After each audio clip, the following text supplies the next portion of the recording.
आइए तो आज आपको एक बड़ी खबर से रूबरू करा रहे हैं। खबर ये है जो आपको ये खबर जो है वो आपको चौंका देगी। ऐसी खबर है जिसमें आपको बताते चले कि 29 साल पहले जिस डीएम की बिहार में हत्या हुई थी उसमें आनंद मोहन और उनके साथियों को दोषी करार दिया गया था, जिसमें लवली आनंद को भी नाम था, जो कि एक महिला थी। महिला किसी की तो हत्या कर नहीं सकती है, लेकिन बिहार सरकार की नाकामी की वजह से, बिहार सरकार की जातिवादी राजनीति की वजह से महिला को भी फंसाया गया था, जिसमें आपको बताते चले कि लवली आनंद का भी नाम आया था। हालांकि बिहार के राजद नेताओं का कहना है कि वो अपना सज़ा काट चुके हैं।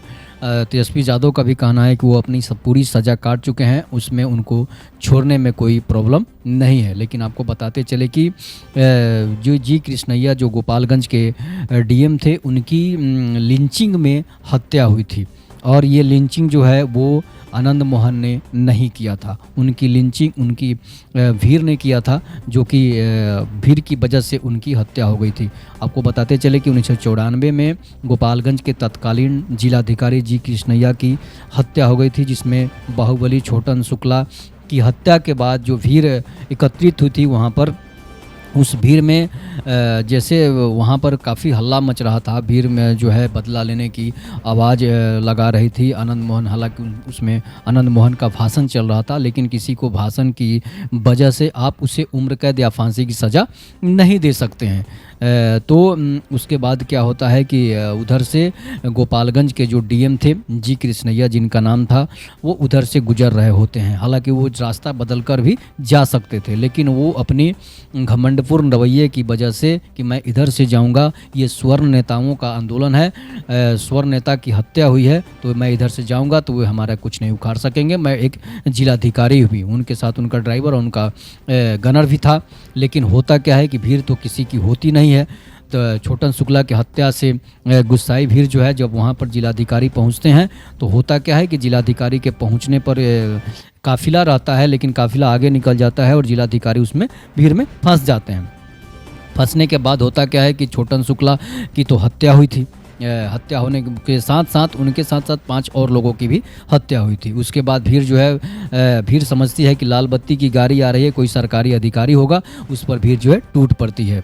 तो भीड़ जब टूट पड़ती है तो क्या होता क्या है कि जी कृष्णैया जो हैं वो गाड़ी से निकलते हैं और बताते हैं कि मैं गोपालगंज का डीएम हूँ, मैं मुजफ्फरपुर का डीएम, मैं जहाँ सहरसा का डीएम नहीं हूँ। लेकिन होता क्या है कि भीड़ तो उनकी बात मानती नहीं है और भीड़ उन पर हमले कर देती है। भीड़ उन्हें गाली वगैरह देने लगती है। लेकिन जब वो अपनी कार से निकलते हैं तो उनका गनर जो है, उनका गनर पब्लिक पर जो है, भीड़ पर अपना पिस्टल निकाल कर तो सब पर तान देता है कि अगर कोई इनको कुछ करेगा तो मैं इन्हें, आप लोगों को गोली मार दूंगा। और भीड़ जो है और उग्र हो जाती है। अगर वो अपना पिस्टल नहीं निकालते, अपना गन नहीं निकालते, तो हो सकता है कि भीड़ शांत हो जाती और उन्हें वापस जाने देती। लेकिन होता क्या है कि अगर आप किसी के साथ जब देख रहे हैं कि भीड़ आक्रामक मूड में है, आप उस पर पिस्तौल तानिएगा तो हो सकता है कि भीड़ जो है गलत काम कर दे।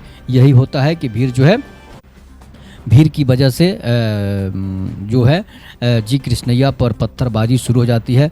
पत्थरबाजी, इतना पत्थरबाजी होती है कि पत्थर जो है जी कृष्णैया को काफ़ी पत्थर लगती है। फिर इसके बाद वो रोड पर गिर जाते हैं। भीड़ जो है उन पर ताबड़तोड़ हमले कर देती है और जो है ताबड़तोड़ हमले करने के बाद उसी भीड़ में से दंगाइयों ने कोई जो है जी कृष्णैया को गोली भी मार देती है। हालांकि जी कृष्णैया जो है वो पत्थर के मारने से ही उनकी डेथ हो जाती है और भीड़ जो है उसमें से भीड़ जो है उनको किसी ने भीड़ में से गोली भी मार देती है। लेकिन होता क्या है, इसमें फंसते हैं भाषण दे रहे आनंद मोहन, भाषण दे रही लवली आनंद, और भी 3-4 लोग जो हैं उसमें फंस जाते हैं।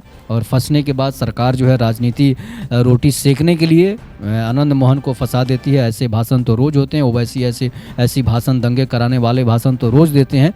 लेकिन जो है आनंद मोहन को ही क्यों फंसाया गया? आनंद मोहन को इसलिए फंसाया गया कि उस समय तत्कालीन जो सरकार थी वो राजद की सरकार थी। राजद के सरकार को उखाड़ फेंकने के लिए आनंद मोहन ने आह्वान भी कर दिया था और सभी स्वर्ण समाज को एक करने में वो जुट गए थे। हालांकि स्वर्ण समाज जो है उनके प्रति, आनंद मोहन के प्रति स्वर्ण समाज का काफ़ी एकजुट हो रहा था।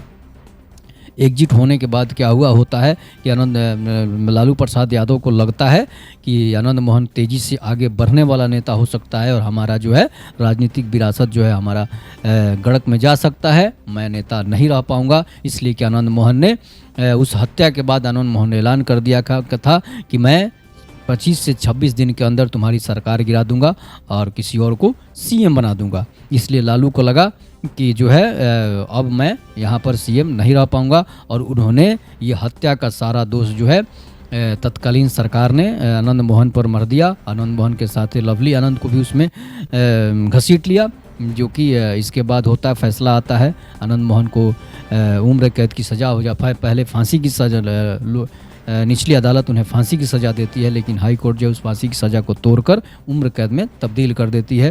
हालांकि उसमें लवली आनंद को बाद में बड़ी भी कर दिया जाता है, अखलाक अहमद को भी बड़ी कर दिया जाता है, अरुण कुमार को भी बड़ी कर दिया जाता है, लेकिन प्रतिद्वंदिता थी तो आनंद मोहन से थी, इसलिए आनंद मोहन को उम्र कैद की सज़ा कर दी जाती है। उनकी राजनीतिक विरासत को ख़त्म कर दी जाती है ताकि कोई दूसरा नेता स्वर्ण का नहीं उभरे। हालांकि राजपूतों के साथ साथ भूमिहार, ब्राह्मण और स्वर्णों के एक बहुत बड़े नेता के रूप में आइकॉन बनकर उभरे थे आनंद मोहन, और उनकी राजनीतिक कैरियर को ख़त्म कर दिया जाता है ताकि आनंद मोहन अब दोबारा कोई आनंद मोहन बिहार में पैदा नहीं हो।